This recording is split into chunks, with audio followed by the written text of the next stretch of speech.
మానవుని యొక్క జీవితంలో, దైనందిన జీవితంలో కొన్ని కొన్ని కష్టకాలంలో మానవుడు వెళ్తూ ఉంటాడండి.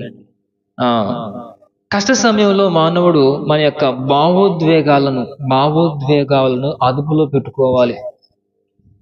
కష్టంలో ఉన్నామని, మనమేదో దుఃఖంలో ఉన్నామని మన యొక్క భావోద్వేగాలు మనసులో బయట చూపించవలసిన అవసరం లేదు. అవి మనము అదుపులో పెట్టుకునే వారంగా ఉండాలి. ఒంటరిగా మానవుడు ఉన్నప్పుడు మన యొక్క తలంపులని జాగ్రత్తగా కాచుకోవాలి. హల్లెలూయా. మానవుడు ఒంటరిగా ఉన్నప్పుడు తన తలంపులని జాగ్రత్తగా కాచుకోవాలి. స్నేహితులతో ఉన్నప్పుడు మన నోటిని కాపాడుకోగలగాలి. స్నేహితులతో మాట్లాడుతూ ఉన్నప్పుడు మన నోటిని చాలా జాగ్రత్తగా కాపాడుకోగలగాలి. ప్రియులారా, కోపం ఎక్కువైనప్పుడు మన నిగ్రహాన్ని కంట్రోల్ చేసుకునే స్వభావం మనలో కలిగి ఉండాలి. అవునా? చూడండి, కష్టకాలం ఉన్నప్పుడు భావోద్వేగాలని అదుపులో పెట్టుకోవాలి. జన సమూహములో ఉన్నప్పుడు మన ప్రవర్తనను జాగ్రత్తగా కాచుకోవాలి. హల్లెలూయా, హల్లెలూయా. ప్రియులారా, సర్వసాధారణంగా మనుషుని యొక్క స్వభావం ఏంటంటే, కష్టంలో ఉన్నప్పుడు వారికి వారే మదన పడిపోయి, వారికి వారే కలత చెంది, ఏదో ఓ పెద్ద కొండను మోస్తున్నామన్నంత ఫీలింగ్ లో వారికి వెళ్ళిపోయి, కోపం ఎక్కువైపోయి, బాధ ఎక్కువైపోయి, శరీరమును గాయపరుచుకొని, మనస్సును బాధ పెట్టుకొని, ప్రియులారా, మనసును బాధ పెట్టుకొని అత్త మీద కోపము దుత్త మీద చూపినట్లుగా, అంతేనా? అత్త మీద కోపము దుత్త మీద చూపించినట్లుగా ఆ కోపం ఎవరిపైనో చూపించి వారిని గాయపరిచి, మనకు కలిగిన బాధను బట్టి, మనకు కలిగిన క్షోభను బట్టి, మనకు వచ్చిన ఇబ్బందిని బట్టి మనమే దాన్ని అదుపు చేసుకోలేక ఆ కోపమును పక్క వారిపైన చూపించి ఎదుటి వారిని గాయపరుస్తాం. ప్రియులారా, చేతులు కాలేక ఆకులు పట్టుకుని లాభం ఏంటని, నష్టం జరిగిపోయిన తర్వాత ఎదుటి వారిని మనం గాయపరిచిన తర్వాత మనం అనుకుంటాం, అయ్యో మనమే తొందరపడి మాట్లాడేమేమో, అయ్యో మనమే అనవసరంగా మాట్లాడేమేమో, మన మాటల వల్ల ఎదుటివారు గాయపడ్డారేమో, నేను అలా మాట్లాడకుండా ఉండుంటే బాగుండునేమో, నేను ఆ మాట వారిపై విసరకుండా ఉంటే బాగుండునేమో, ఒకవేళ నేనే నోరు జారి మాట్లాడేనేమో. మనలో మనమే మదనపడే సందర్భాలు లేవా? కోపం వస్తుందండి, ఆ కోపాన్ని బట్టి తిట్టేస్తాం, తర్వాత ఆలోచించుకుంటాం, ఈ మాట అనుకుంటుంటే బాగుండు, నేను అనవసరంగా నేనే ఈ మాట జారానే, పొరపాటున నా నోట్లో నుంచి మాట జారిందే అని బాధపడిన సందర్భాలు ఉంటాయండి. కొన్నిసార్లు నేనే అలా కోపంలో మాట్లాడి తర్వాత బాధపడిన సందర్భాలు ఉంటాయి. కొందరు అనవసరంగా నన్ను మాట్లాడిన సందర్భాలు కూడా చాలా ఉన్నాయి. అంటే మరి ఆ విషయాన్ని బట్టి వాళ్ళు రియలైజ్ అయ్యారో లేదో నాకు తెలియదు, కానీ ఒకవేళ నేనైతే పొరపాటున అలా మాట్లాడితే నా తప్పును తెలుసుకొని నేను ప్రభు సన్నిధిలో ప్రాధేయపడిన సందర్భాలు చాలా ఉన్నాయి. అక్క, ఆశీర్వాదం కనపడలేదండి? అవునక్క, మంచిదక్క, ఆదివారం పంపి అక్క అన్నని. దేవునికి మహిమ కలుగును గాక.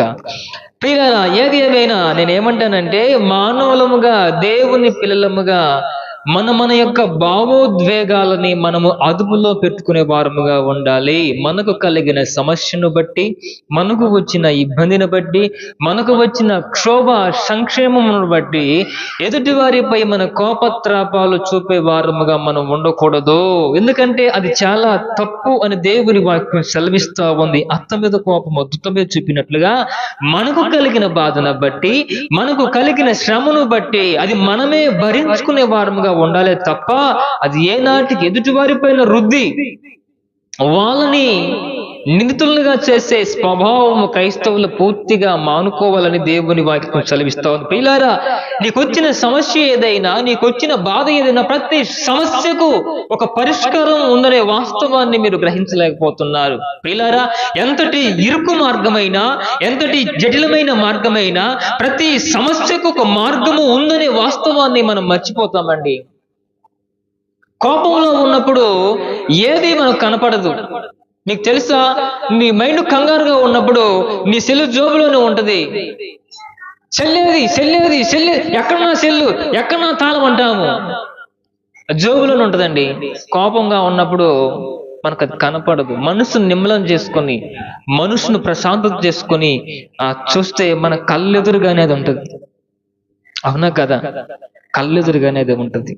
అంటే మనసు బాలేనప్పుడు, మనసు కోపంతో నిండినప్పుడు, మనసు వేదనతో నిండినప్పుడు మన పరిస్థితులు మన కంట్రోల్లో ఉండవు, మన భావోద్వేగాలు మన కంట్రోల్లో ఉండవు. కానీ దేవుని వాక్యం సెలవిస్తా ఉంది, నీ ప్రతి సమస్యకు పరిష్కారం ఉంది, నీ ప్రతి ప్రశ్నకు దేవుని వద్ద సమాధానం ఉంది, నీ ప్రతి పరిస్థితి నుంచి విడిపించుటకు దేవుడు నీకు ఒక మార్గాన్ని ఏర్పరిచాడని దేవుని వాక్యం సెలవిస్తా ఉంది. హల్లెలూయా.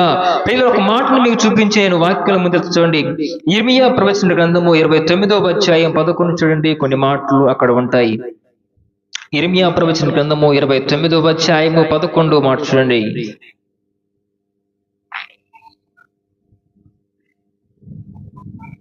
ఇర్మియా ప్రవచన గ్రంథము 29వ అధ్యాయము 11వ వచనం.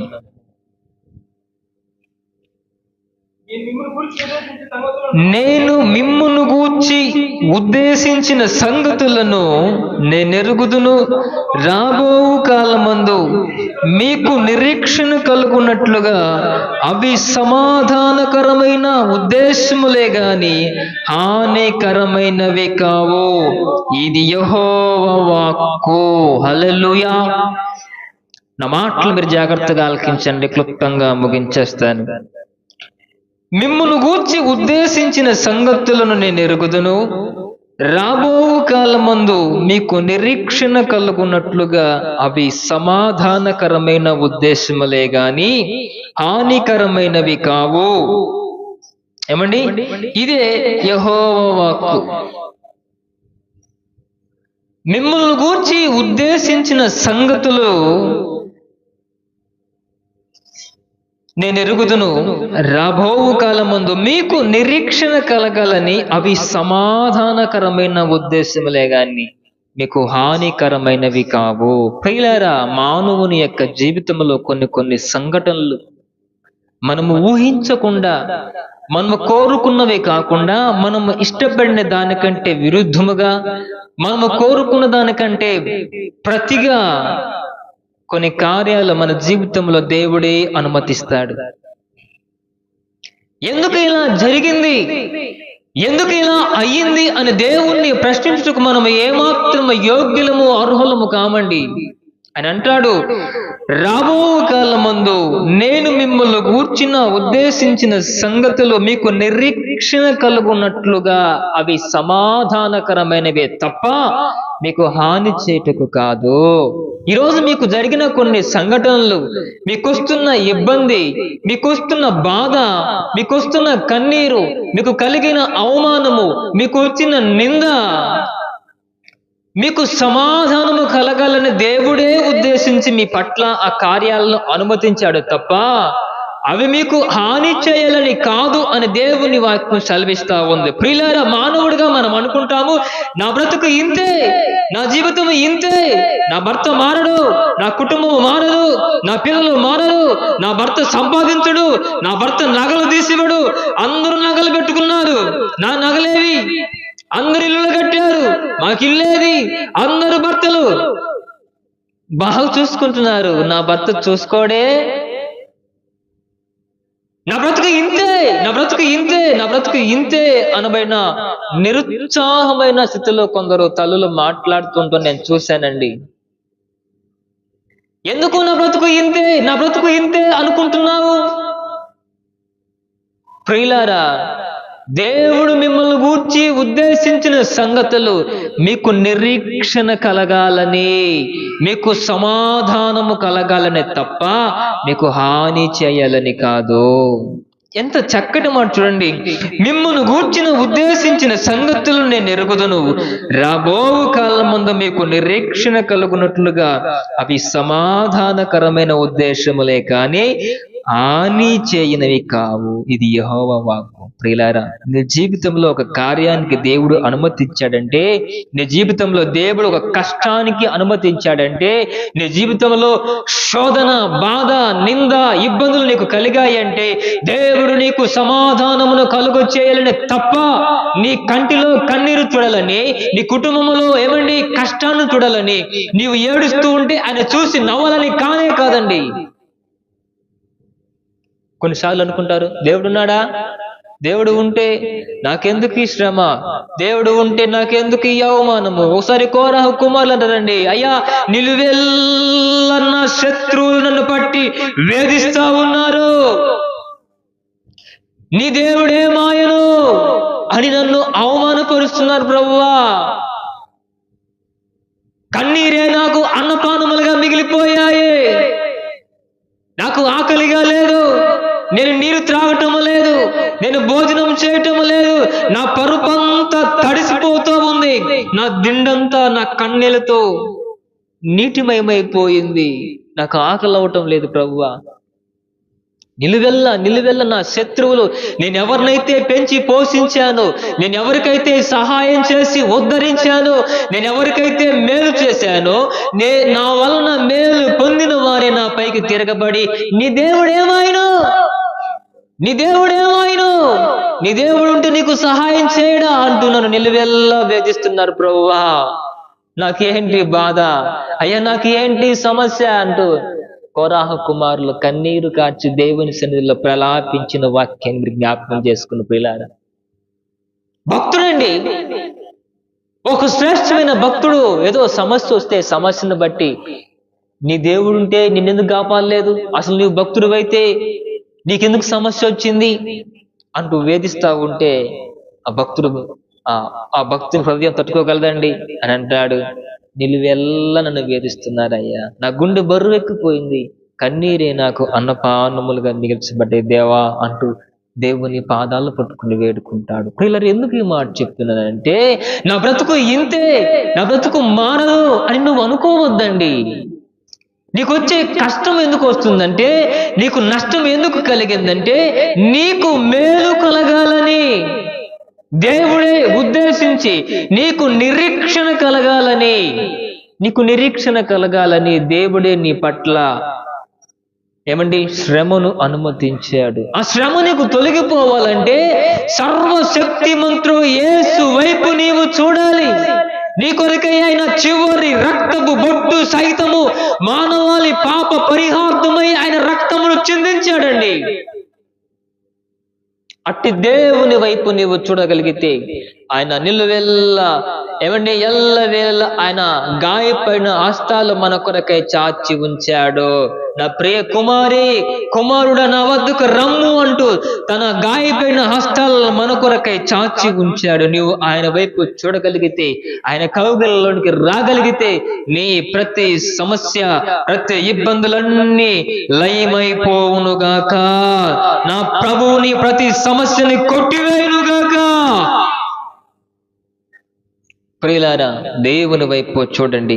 ఆయన గాయపడిన హస్తాలను నీ కొరకై ప్రభు చాచి ఉంచాడు.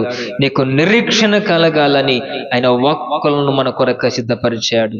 ఆయన దీవెనకరమైన వాక్కులను మన కొరకై సిద్ధపరిచాడు. ఆయన వాక్కులను మనం జ్ఞాపకం చేసుకుందాం. దేవుని వైపు మనం మరలుదుముగాక. ఆయన హస్తాల్లోనికి మనం వద్దుముగాక. ఆయనే మనల్ని విడిపించునుగాక. హల్లెలూయా, హల్లెలూయా. చూడండి, కీర్తనలు 37:20 చూడండి. క్షమించాలి, కీర్తనలు 45 చూడండమ్మా. కీర్తనలు 40:5 యెహోవా నా దేవా, నీవు మా ఎడల జరిగించిన కార్యములను, మా ఎడల నీకున్న తలంపులను బహు విస్తారములు, వాటిని వివరించి చదువు అన్నది. ఫస్ట్ చదువు. యెహోవా నా దేవా, నీవు మా ఎడల జరిగించిన ఆశ్చర్యక్రియలను, మా ఎడల నీకున్న తలంపులను బహు విస్తారములు ఆ అవి లెక్కకు మించి వినవయ్యున్నవి. చాలు. నీకున్న తలంపులు బహు విస్తారములో, వాటిని వివరించి చెప్పదననుకుంటున్నా, అవి లెక్కకు మించినవయ్యున్నవి. ప్రియులారా, మనం గురించి అనుకునే మాటలేంటి? మనల్ని గురించి మనం అనుకునేది ఏంటి? నేను దరిద్రురాల్ని, నేను పనికిరాని దాన్ని, నేను ఏ యోగ్యత లేనిదాన్ని, నా వల్ల ఏమీ అవ్వదు, నేను అసలు ఏది సంపాదించుకోలేను, నా వల్ల ఏమీ కుదరదు, నాకెవరు విలువివ్వరు, నాకే జ్ఞానం లేదు అంటూ మనల్ని మనమే అందలానికి తగ్గించుకునే స్వభావం మనలో కనపడుతుంటుంది. కానీ దేవుని వాక్యం అంటుంది, యెహోవా నా దేవా, నీవు మా ఎడల జరిగించిన ఆశ్చర్య క్రియలను, మా ఎడల నీకున్న తలంపులు బహు విస్తారములు. నువ్వు అనుకుంటావు నేను ఎందుకు పనికిరానిదానని. ఆయన అనుకుంటాడు, నా కుమారి వలన, నా కుమారుడు వలన గొప్ప గొప్ప కార్యాలను నేను చేస్తానని. దేవుడు మనల్ని ఎక్కడో ఆకాశం పైన చూసి అందలం ఎక్కించి అక్కడ గణపరచాలని ప్రభు ఆశపడుతున్నాడు. మనల్ని బట్టి మనం ఏమనుకుంటామంటే ఎందుకు పనికిరానని. దేవుడు అనుకుంటున్నాడు, అత్యధికముగా సమాజంలో, గ్రామంలో అందరికంటే అధికముగా నిన్ను హెచ్చించి నిన్ను ఆశీర్వదించాలని ప్రభు నన్ను బట్టి ఆయన కోరుకుంటున్నాడు. నీవు అనుకుంటున్నావు నేను దరిద్రుని, నేను పనికిరాని దాన్ని, నాకు అసలు ఏ ఆశీర్వాదము లేదు, నాకు ఏ జ్ఞానము లేదు, అసలు నా వల్ల ఏమి అవదు అని నువ్వు అనుకుంటున్నావు. దావీదు ఉద్దేశం ఏంటంటే గొర్రెలు కాసుకోవాలి, గొర్రెలు మేపుకోవాలి, వచ్చిన వాటితో జీవన విధానం కొనసాగించాలని దావీదు ఉద్దేశం. కానీ దావీదు పట్ల దేవుని ఉద్దేశం ఏంటి? దావీదు ఉద్దేశం అడవిలో గొర్రెలు కాసుకోవాలని. దావీదు పట్ల దేవుని ఉద్దేశం ఏంటి? అంతఃపురంలోనికి తీసుకువెళ్ళి అంతఃపురములో ఉన్న రాజ సింహాసనముపై రాజదండము చేతికి ఇచ్చి ఏమండి గొప్ప మహారాజును చేయాలనేది దావీదు పట్ల దేవుని ఉద్దేశము. హల్లెలూయా, హల్లెలూయా. యోసేపు పట్ల, యోసేపుకు పనివాడుగా ఉన్న, ఒక బానిసగా ఉన్న యోసేపు పట్ల దేవుని ఉద్దేశం ఏంటి? ఐగుప్తు దేశానికి తీసుకువెళ్ళి రాజంతటి స్థానములో యోసేపును ఉంచాలన్న దేవుని యొక్క తలంపులయ్యున్నవి. హల్లెలూయా. ఈరోజు నీకున్న దరిద్రతను బట్టి, నీకున్న అప్పులను బట్టి, నీకున్న సమస్యలను బట్టి, నీకు ఉన్న అనారోగ్యమును బట్టి, నీకున్న వ్యాధి బాధలను బట్టి నువ్వు అనుకుంటావు అయిపోయింది నా బ్రతుకు, అయిపోయింది నా బ్రతుకు, నా వల్ల ఏమీ అవ్వదు, నేను ఏమీ సాధించలేను, నా వల్ల ఏమీ కాదు అని నువ్వు అనుకుంటున్నావు. కానీ నా దేవుడు కోరుతున్నాడు, నా దేవుడు కోరుతున్నాడు ఏమండి, నా దేవుడు నీ పట్ల ఉద్దేశం ఏంటంటే సమాజంలో, సంఘములో అందరికంటే అధికముగా నా ప్రభు నేను ఆశీర్వదించాలని. చప్పట్లు కొట్టరే. అందరికంటే నేను ఉన్నతమైన ప్రగతి పదములో నేను నిలపాలని ప్రభు కోరుకుంటున్నాడు. అందుకే ఉంటుంది, యెహోవా నా దేవా, మా ఎడల జరిగించిన ఆశ్చర్య క్రియలను, మా ఎడల నీకున్న తలంపులను బహు విస్తారములో, వాటిని వివరించి చెప్పదననుకుంటున్నా, అవి లెక్కకు మించినవయ్యున్నవే. నీ పట్ల దేవునికి ఒక అనాది ప్రణాళిక ఉందండి. నీ పట్ల దేవుని పట్ల ఒక అనాది ప్రణాళిక ఏర్పాటులో ఉన్నది. నీ స్థితి ఇలాగే ఉండదు, నువ్వు ఇలాగే ఉండవు, నీకున్న ఆర్థిక ఇబ్బంది ఇలాగే ఉండదు, నీకున్న అనారోగ్యం ఇలాగే ఉండదు, నీకు కలిగిన అవమానం అలాగే ఉండదు, నీకు వచ్చిన సమస్య అలాగే ఉండదు. నేను వాక్యంలో ఉన్న మాటగా ప్రతి సమస్యకు ఒక పరిష్కారం ఉంది. ప్రతి ఇరుకు పరిస్థితికి ఒక మార్గాన్ని ప్రభు ఏర్పరచి ఉంచాడు. కాబట్టి తగిన సమయమందు నీ కొరకైన ప్రభు మార్గాలు తెరువునుగాక, నిన్ను ఘనపరచునుగాక, నిన్ను ప్రభు దీవించునుగాక. హల్లెలూయా. ప్రియులారా, మరో మాట చూడండి, ఒక మాట ఉంటుంది.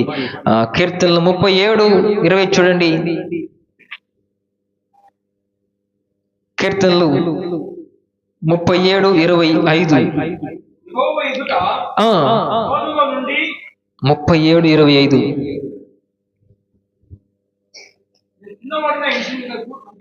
నేను చిన్నవాడినై ఉంటిని, ఇప్పుడు ముసలివాడనై ఉన్నాను.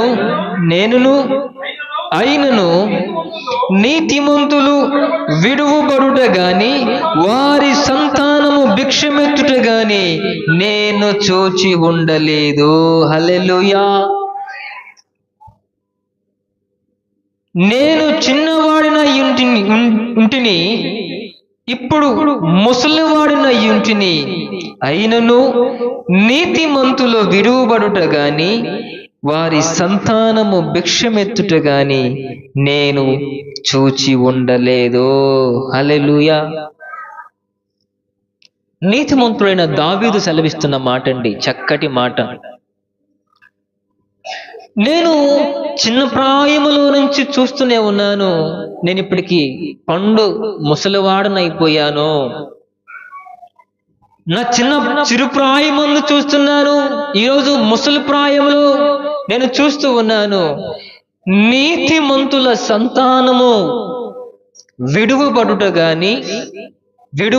గాని వారి సంతానము భిక్షమెత్తుట గాని నేను చూడలేదు.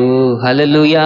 దేవునికి ఎందరైతే అతి ప్రియముగా జీవిస్తారో, దేవుని సన్నిధిలో ఎందరైతే నీతిమంతులుగా వారు జీవిస్తారో, వారు సంతానము భిక్షమెత్తుట నేను చూడలేదు, వారు దేవుని చేతిలో నుంచి విడిపించబడుట నేను చూడలేదని కీర్తనకారుడు సెలవిస్తున్నాడు. ప్రియులారా, ఈరోజు ఆర్థిక ఇబ్బంది నిన్ను వేధిస్తా ఉందా? అప్పుల సమస్యలో చిక్కున్నావా? జీవితాంతము కష్టపడిన, ఎండనక వాననక శ్రమపడి కష్టముంచి శ్రమపడి ప్రయాసపడిన, చినిగిన సంచిలో వేసిన చిల్లర వల్ల నీ ఆర్థిక వ్యవస్థ అంతా కరిగిపోతుందని ఒకవేళ బాధపడుతున్నావా? ఎంత సంపాదించినా, ఎంత కష్టపడినా అప్పుల్లో వడ్డీలు కట్టుకే సరిపోతుంది కానీ కుటుంబ పోషణ కొరకై రూపాయి కూడా ఆదాయం లేదని ఒకవేళ బాధపడే దశలో ఉన్నారా? పండుగ వస్తే ఎవరికన్నా అప్పు తీసుకుని పండుగ చేసుకునే పరిస్థితిలోనికి మీరు వచ్చేసారా? అనారోగ్యం వచ్చిందంటే చేతిలో చిల్లిగవ్వలేక ఎవరి వైపు చూసి ఆర్థిక సహాయం కొరకు ఎవరినో చేయి చాచి అడిగే దశలో మీరు ఉన్నారా? దేవుని వాక్యం అంటుంది, చిన్న ప్రాయం నుంచి చూస్తున్నాను, ఇప్పుడు నేను ముసలివాడినైపోయి వృద్ధుడినైపోయాను. నీతిమంతులు విడువబడుట గాని వారి సంతానము భిక్షమెత్తుట గాని నేను చూచి ఉండలేదు. హల్లెలూయా. నీతిగా మీరు జీవించండి, నిందారహితులుగా మీరు జీవించండి. ప్రియులారా, దేవుడు మనందరినీ ఆదుకొనుగాక. ప్రియులారా, నీతిమంతులు కొన్నిసార్లు అయిపోయాము, మన బ్రతుకు మారదు అన్నట్లుగా కనపడతారు గాని భక్తుడు అంటాడు, నా కాలు జారిపోయినని అనుకొనగా నీవు నా పాదములు పట్టి లేపి పైన నిలబెడితేవి. హల్లెలూయా. భక్తుడు అంటాడు, అయ్యా, నా శత్రువులు ఎందుకు అంత ఆశీర్వాదకరంగా ఉన్నారు? నిత్యము నిన్ను ఆరాధించి నీ సన్నిధిలో నిన్ను పాడి నిన్ను కీర్తించి మహిమపరిచి నేనేంటి ఇలా అయిపోయాను? వారికి ఏ భక్తి లేదు, వారికి దేవుని భక్తి భయము అనుభవాలే లేవు. వారు దుర్మార్గులు, వారు దుష్టులు, కానీ వారేమో దీవెనకరంగా మార్చబడ్డారు. నిన్ను నమ్మి, నిన్ను ఆరాధించి, నిన్ను ప్రార్థించి నీ సన్నిధిలో నివసించే నేను మాత్రం ఏంటి ఇలా అయిపోయాను అంటాడండి భక్తుడు. కానీ అతడే అంటాడు మరలా అయినను వాడెంత ఆశీర్వాదకరంగా ఉన్నా, నేనెంత దీన స్థితిలో పేదకరంగా నేను ఉన్నా, నా కాలు జారిపోయినని అనుకొనగా ఆ లోపల నువ్వు నా కాళ్ళు పట్టి మరలా పైకి లేవనెత్తి నన్ను నిలబెట్టి నన్ను స్థిరపరుస్తావు. హల్లెలూయా. ఒకవేళ నీ శత్రువులు సైతము, ఒకవేళ దుష్టులు సైతము ఈరోజు ఆశీర్వాదకరంగా ఉంటే, దేవుని ఆశ్రయించిన నీవు అప్పుల సమస్యలకు చిక్కుకొని పోయి అల్లాడిపోతా ఉన్నావేమో నా ప్రియ దేవుని సమాజమా. నీ శత్రువులు శోభాతిశయము, నీ శత్రువుల ఆశీర్వాదము నీవు చూస్తుండగా నీ కుప్పలా కూలిపోతుంది. కూలిపోబోతున్న నీవు కూలిపోవు. నా దేవుడు నీ పాదాలు పట్టుకొని స్థిరమైన బండపైన నిలబెడతాడు. హల్లెలూయా, హల్లెలూయా. భక్తుడు అంటాడు, దేవా నా పాదములను నిలబెట్టిన వాడవు నీవే, పడిపోబోతున్న నన్ను నిలిపిన వాడవు నీవే అంటూ కీర్తనకారుడు చక్కటి మాట సెలవిస్తాడు. అందుకే ప్రియులారా, దేవుని వాక్యం అంటుంది, నేను చిన్నవాడినై ఉంటుని ముసలివాడినై, ఇప్పటికి నేను ముసలివాడినైపోయాను, నీతిమంతుల సంతానము భిక్షమెత్తుట నేను ఎన్నటికీ చూడలేదు అని. ప్రియులారా, దేవుని ఆలయములో నీతిగా మీరు జీవించండి. దేవుని ఆలయంలో దేవుని ఎదుట నిందారహితముగా మీరు జీవించండి. నీవు ఏ సమస్యల్లో ఉన్నా, నీ ఆర్థిక ఇబ్బంది నిన్ను కృంగదీసి ఉన్న ఆర్థిక వ్యవస్థ నీ కుటుంబాన్ని పతనము చేసిన, దేవుడు తన దయగలిగిన హస్తాలు నీ కొరకై చాచి, తన గాయపైన హస్తం నీ కొరకై చాచి పరలోకపు త్రూములు విప్పి పట్టజాలంత విస్తారమైన ఆశీర్వాదములు నీ కొరకై కురిపించునుగాక. హల్లెలూయా, హల్లెలూయా. ఈరోజు నీవు కలిగి ఉన్న ఈ అప్పులు శాశ్వతకాలం ఉండవు. ఈరోజు నీవు అనుభవిస్తున్న ఈ అప్పులు, ఈ వేదన, ఈ అవమానము శాశ్వతకాలం ఉండదు. దైవజనుడుగా దేవుని సాక్షిగా ఈ మాటలు పలుకుతున్నాను. ఈ మాటలు మీరు నమ్మండి. ఈ మాటల పట్ల మీరు విశ్వాసం ఉంచండి. నా ప్రభు మీ స్థితిగతులను మార్చివేయునుగాక. పరలోకమందున తండ్రి మీ అందరినీ ఆశీర్వదించునుగాక. మీ అందరి అప్పులను కొట్టివేయునుగాక. ఆశీర్వాదాలతో మీ కుటుంబాలను ప్రభు నింపునుగాక. ధన నిధులతో మీ ధన నిధిని దేవుడు నింపునుగాక. హల్లెలూయా, హల్లెలూయా. ఎఫెసీ పత్రిక 3వ అధ్యాయము 20-21 చూడండి. ఎఫెసీ పత్రిక 3వ అధ్యాయము 20-21.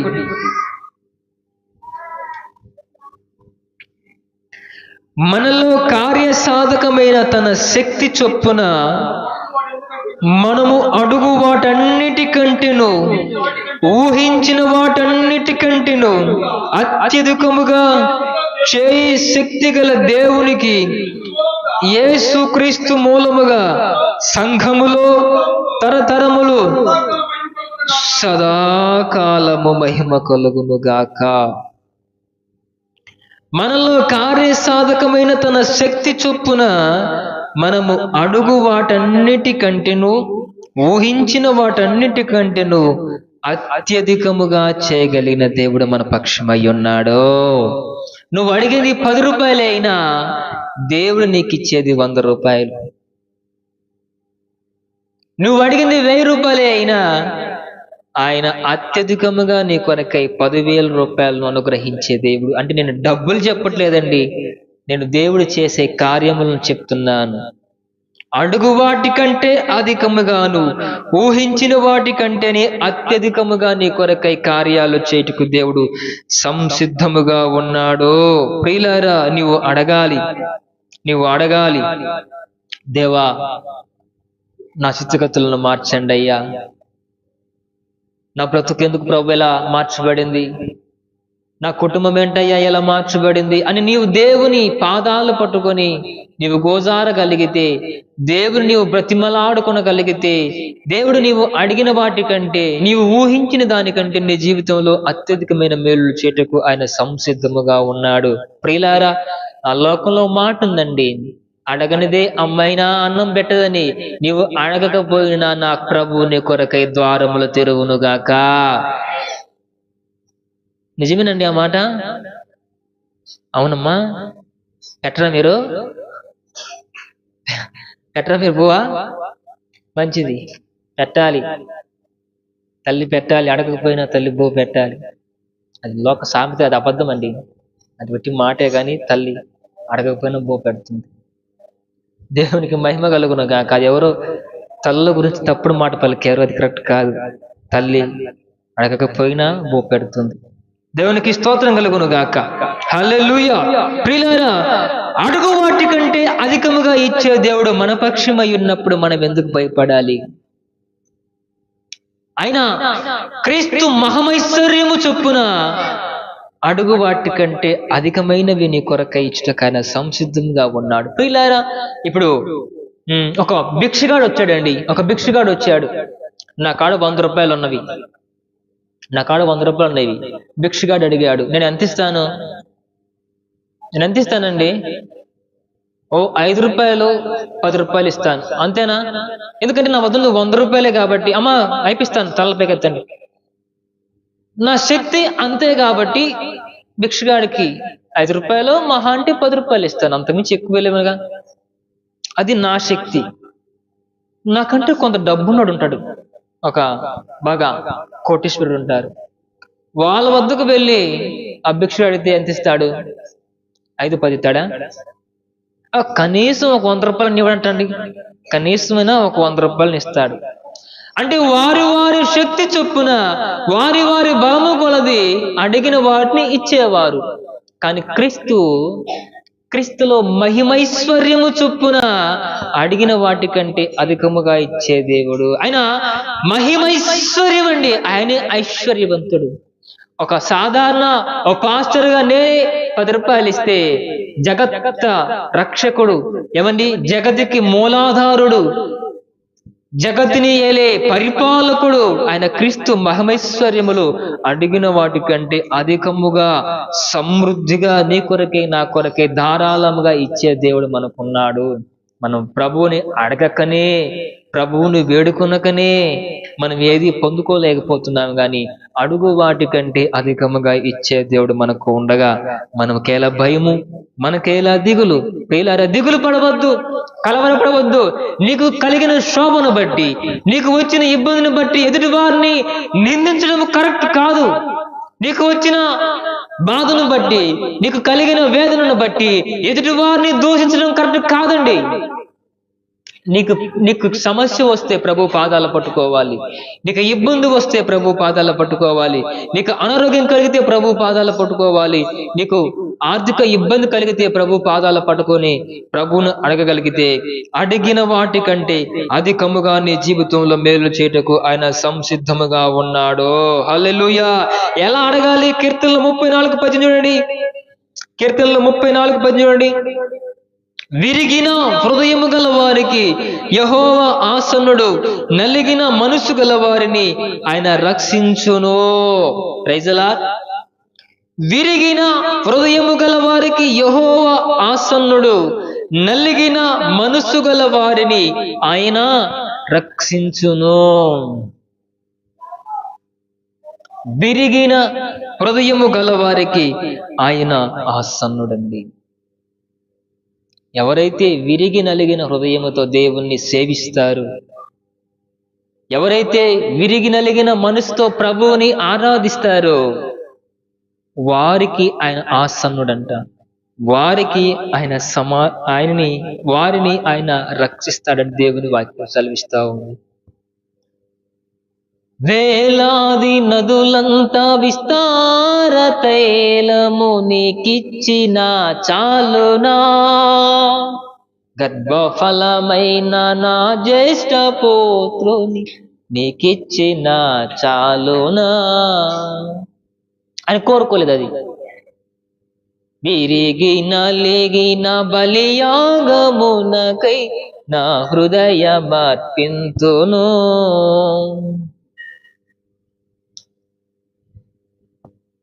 నైవేద్యములు, దహన బలులు ఆయన కోరుకోలేదు. వేలాది దుడలను, వేలాది పొట్టేలను ఆయన కోరుకోలేదు. విరిగి నలిగిన హృదయాన్ని ఆయన కోరుతున్నాడు. విరిగి నలిగిన బలియాగమునకై నా హృదయమర్పింతును. ఏడాది దూడలనా, వేలాది ఆది పొట్టేలనా నీవు చేసిన ఉపకారములకై నేనేమి చెల్లించును.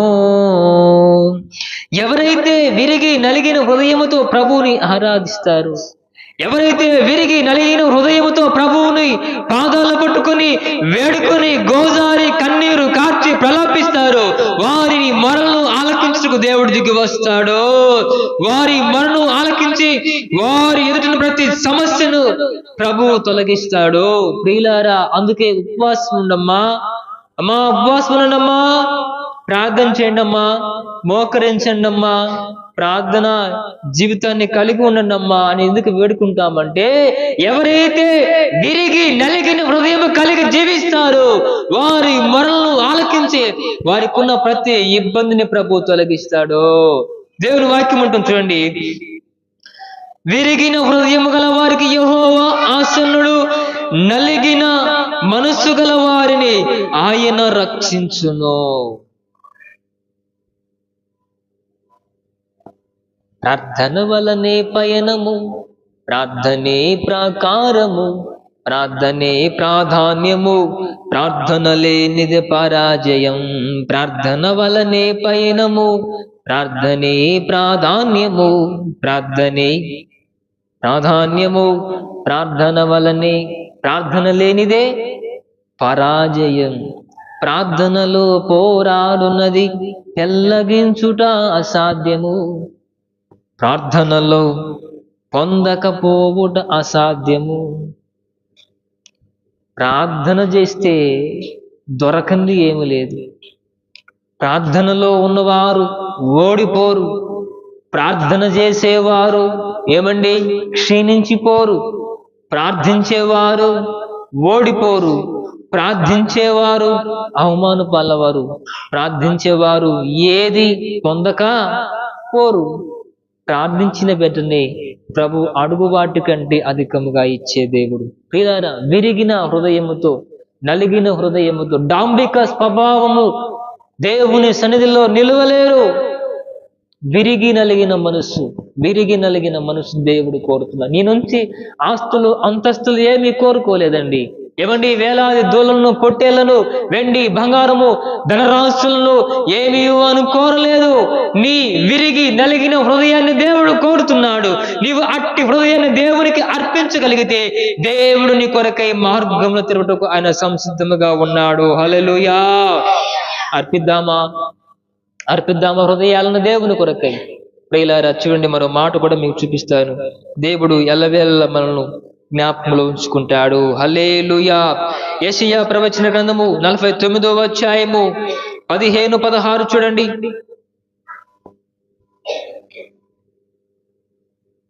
49వ అధ్యాయము 15-16.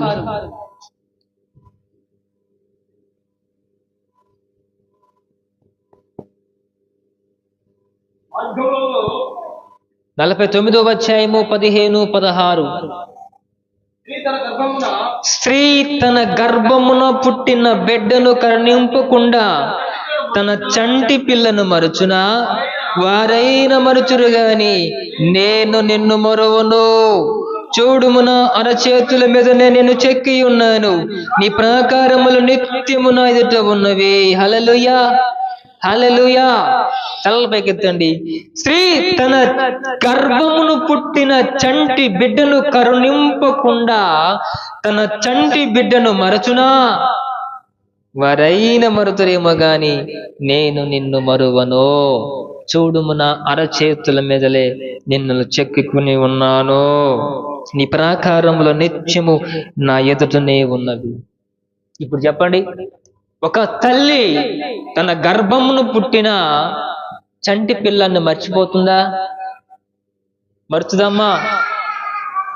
ఏనాటికి చంటి పిల్లాన్ని తల్లి ఎప్పటికీ మరవదు. ఈ సృష్టిలో అతి శ్రేష్టమైన ప్రేమ ఏంటంటే తల్లి ప్రేమే చాలా శ్రేష్టమైనదండి. తల్లి ప్రేమను మించిన ప్రేమ ఈ లోకంలో ఎక్కడా లేదు. అందుకే దేవుని వాక్యం ఉంటుంది, తల్లి వలె నిన్ను ఆదరిస్తాను. ఒకని తల్లి వానిని ఆదరించినట్లుగా నేను మిమ్మల్ని ఆదరిస్తాను. అంటే దేవుని ప్రేమ ఎంతో గొప్పదో తెలియపరచడానికి తల్లి ప్రేమతో పోల్చాడు అక్కడ. అంటే ఈ లోకంలో తల్లి ప్రేమను మించిన వేరే ఏ ప్రేమ ఎక్కువ కాదు. తల్లి ప్రేమే శ్రేష్టమైనది, తల్లి ప్రేమే ఉన్నతమైనది, తల్లి ప్రేమే విలువ కలిగినది. కాబట్టి దేవుని ప్రేమ కూడా తల్లి ప్రేమతో పోలుస్తా ఉన్నాడు. ఒక తల్లి తన కడుపును పుట్టిన చంటి బిడ్డను మరుచున, వారైనా మరచిన నేను మిమ్మల్ని మరువను. మరుస్తుందా అండి తల్లి ప్రేమ? ఆమె ఏ పని చేసుకుంటున్నా ఆ కన్ను ఆ బిడ్డ పైన వేసింటుంది. ఎన్ని పనుల్లో ఆమె ఆరి తేలుతూ ఉన్నా ఆ తల్లి ఆ బిడ్డ పైన కన్ను వేసే ఉంటది ఎప్పటికీ. అందుకు దేవుని వాక్యం చదివిస్తా ఉంది, ఒకని తల్లి వాణిని ఆదరించినట్లు నేను మిమ్మల్ని ఆదరిస్తాను. ఇలా దేవుడు ఏనాటికి నిన్ను నన్ను మరువలేదు. ఆయన మరిచిపోడు. ఆయన మారని ప్రేమ, ఆయనది విడిచిపెట్టిన ప్రేమ. ఒకవేళ ఈ లోక ప్రేమలన్నీ మాసిపోతాయేమో. మన ఈ మధ్య ఒక పాడినాను, ఎవరికి ఎవరు ఈ లోకంలో, ఎవరికి ఎవరు సొంతము, ఎంతవరకి బంధము. అవునా కదా? ఎవరికి ఎవరు సొంతము, ఎవరికి ఏది బంధము? ఎవరికి ఎవరండి? చాలా చక్కటి పాట. నాకు అసలు నా మనసు అంతా పులకించిపోయింది ఆ మాట వినగానే. ఎవరికి ఎవరు శాశ్వతము, మన జీవితం ఒక యాత్ర. బాగుంది, పాడినండి యూట్యూబ్లో ఉంటుంది.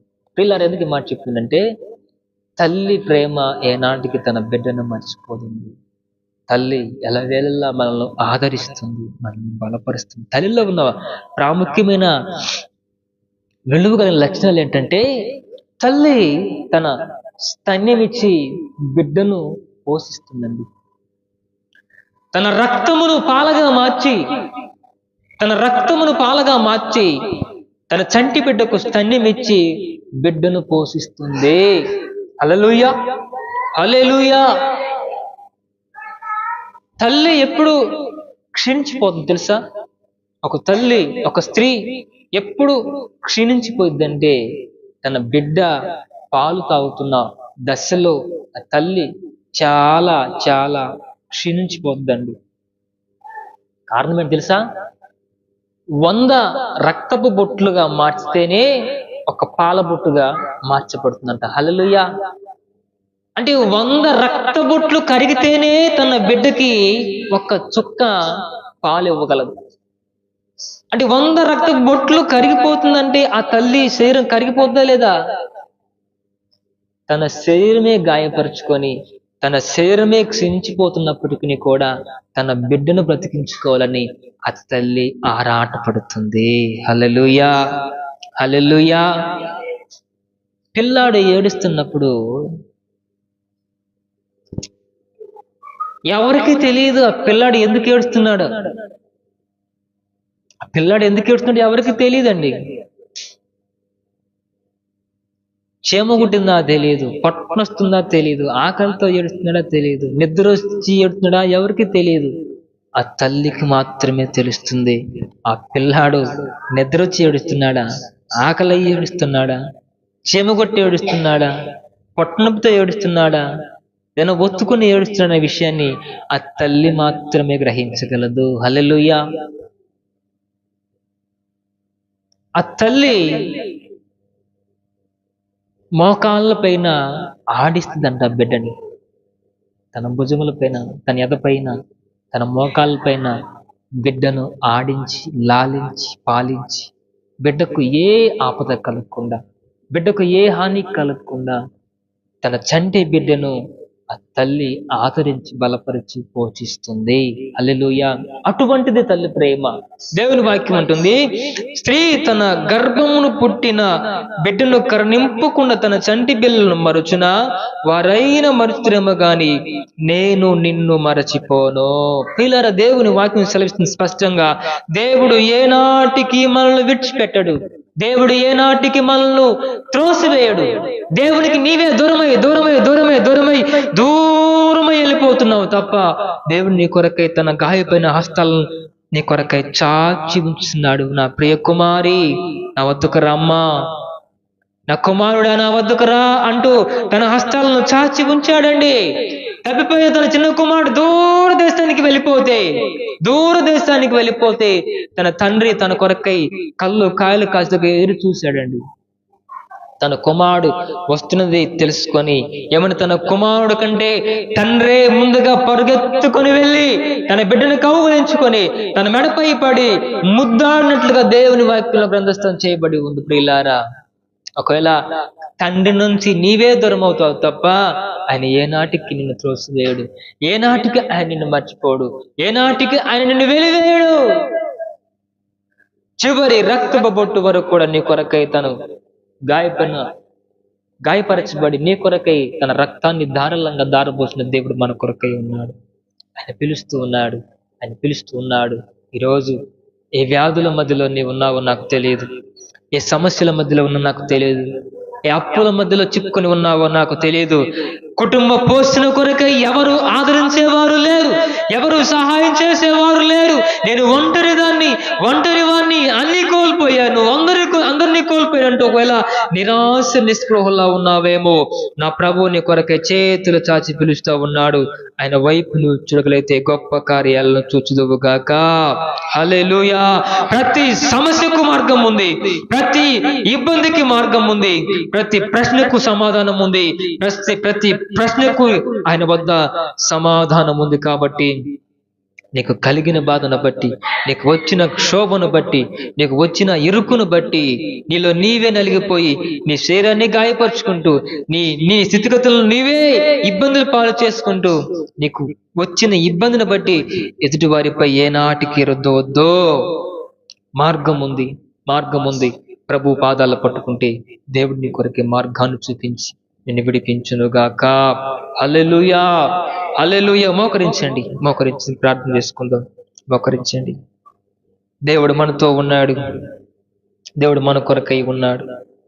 దేవుడు కార్యాలు చేటుకు శక్తిమంతుడు, అద్భుతాలు చేటుకు శక్తిమంతుడు. ఆయనే ఉన్నతుడు, ఆయనే నమ్మదగిన వాడు, ఆయనే మేలు చేయవాడు.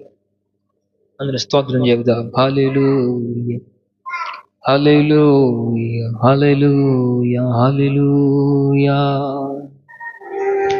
ఇంతవరకు నీవెలా ఉన్నావో నాకు తెలియదు, ఇంతగతులు నీ పరిస్థితులు ఎలా ఉన్నాయో నాకు తెలియదు. అప్పుల సమస్యల మధ్యలో చిక్కుకొని పోయి ఉన్నావేమో, శ్రమల కొలివెలో చిక్కుకొని పోయి ఉన్నావేమో. నా ప్రియ తల్లి, ఎవరో లేరయ్యా, నేను ఒంటరి వాడను, నేను ఒంటరి దానంటూ ఒకవేళ నలిగి కరిగిపోయి ఉన్నావేమో, ఆప్తులంతా వెలివేసిపోయిన, ఆత్మీయులే దూరమైన వెలివేసిన ఒంటరి దానను ఎవరూ లేరు దేవా, ఎవరూ లేరయ్యా. నేను నమ్ముకున్న వాళ్ళను వదిలేసి వెళ్ళిపోయాను. ఎవరికి చెప్పుకోవాలో, ఎవరి వైపు చూడాలో, నా పరిస్థితి అగమ్య గోచరంగా మారినదైనా నా కన్న తండ్రి నీకు స్తోత్రం, అమలు కన్నవాడా నీకు స్తోత్రం. నాయనా, వెండి బంగారములు నైవేద్యములు దహన బలులు ఏమీ కోరలేదు, విరిగి నలిగిన మనసును కోరుతున్నావు తండ్రి. బలి అర్పణగా అర్పిస్తున్నా, విరిగి నలిగిన మనసును నీ కొరకై అర్పిస్తున్నాను నాయన. స్వీకరించు దేవా, సహాయం చేయండి అయ్యా, సహాయమును చేయండి దేవా. నేను ఒంటరి దారిని అయిపోయాను నాయన. మాట మాత్రమే నా పలకరించకు ఎవరు నా పక్షాన లేరు దేవా.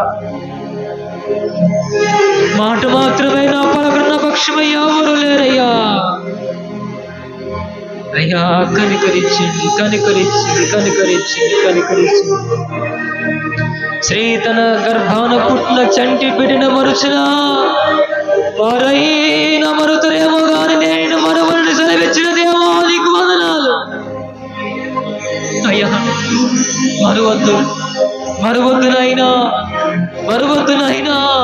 అయ్యా నేను అందరు దాన్ని, అయ్యా నన్ను మరవద్దు నాయన. నీతిమంతుని సంతానము భిక్షమిత్రుని చూచి వాళ్ళని వాక్యం సెలవిచ్చిన రీతిగా దేవా విడిచిపెట్టద్దు, విడిచిపెట్టద్దు, విడిచిపెట్టద్దు, విడిచిపెట్టద్దు, విడిచిపెట్టద్దు నాయన. నా కుటుంబాన్ని పట్టుకోయ్యా, నా బిడ్డలను పట్టుకోయ్యా, నా సంతానమును పట్టుకోదేవా, పట్టుకోదేవా, పట్టుకోదేవా. అందరూ స్వరములు తెరవాలండి. అడగండి, అడగండి, అడగండి, ప్రభువుని అడగండి. దేవుడిని స్థితిని మార్చిపోతున్నాడు, దేవుడిని స్థితిని మార్చిపోతున్నాడు. ప్రభువు స్పష్టంగా మీతో మాట్లాడుతున్నాడు. ఇంతవరకు మాట్లాడిన రీతిగా, ఇంతవరకు మాట్లాడిన రీతిగా నా ప్రభువు నీ స్థితిగతులను మార్చబోతున్నది ఇదే. నువ్వు నమ్ము, నువ్వు నమ్ము, నా దేవుని కార్యాలను చూస్తావు. నువ్వు నమ్ము, నువ్వు నమ్ము, నా దేవుని కార్యాలను చూడబోతున్నావు నీ జీవితంలో. దేవా, దేవా నన్ను ముట్టు, దేవా నన్ను దర్శించండి అయ్యా, నన్ను దర్శించండి అయ్యా, నన్ను దర్శించండి. అడుగు వాటికంటే అధికముగా ఇచ్చువాడా నీకు స్తోత్రం అంటుంది. హల్లెలూయా, హల్లెలూయా. ఈరోజు నాకు కలిగిన కీడును బట్టి, నాకు వచ్చిన సమస్యను బట్టి ప్రభువా, అవి కేవలము సమాధానకరములై ఉన్నవి, అవి నాకు మేలుకరములై ఉన్నవి. అవి ఏమాత్రము నాకు హాని చేయవయ్యా. నీ తోడు కావాలి నాయనా, నీ నీడ కావాలయ్యా, నీ నీడ కావాలయ్యా. అందరం అందరం అందరం అందరం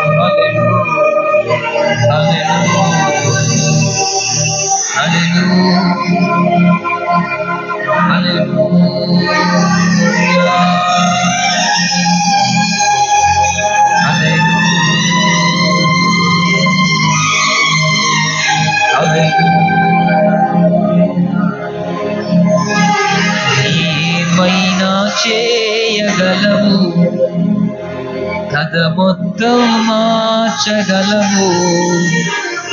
నీ నామముకే మహిమంతా తెచ్చుకుందు. ఏమైనా చేయగలవు, కథ మొత్తం మార్చగలవు. నీ నామముకే మహిమంతా తెచ్చుకుందు.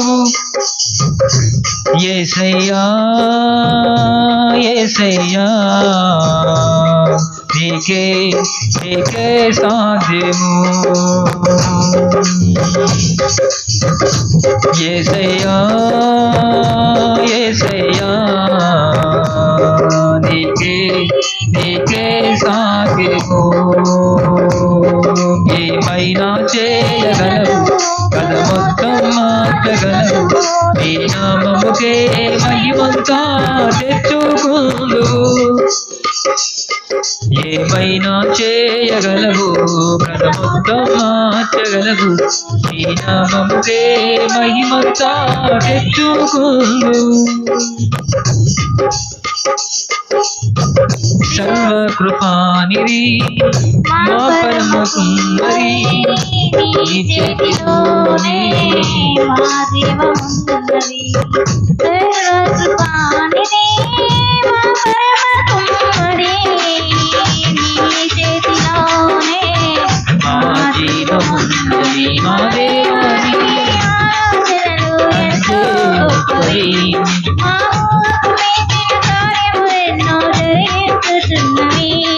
మా దేవని ఆలోచనలన్నీ ఎంతో గొప్పవి. మా మించిన కార్యములెన్నో జరిగించుచున్నవి. ఏమైనా చేయగలవు, కథ మొత్తం మార్చగలవు. నీ నామముకే మహిమంతా తెచ్చుకుందు. ఏమైనా చేయగలవు, కథ మొత్తం మార్చగలవు. నీ నామముకే మహిమంతా తెచ్చుకుందు. యేసయ్యా, యేసయ్యా, నీకే నీకే సాధ్యము. యేసయ్యా, యేసయ్యా, నీకే నీకే సాధ్యము. హల్లెలూయా. నీ ఆజ్ఞ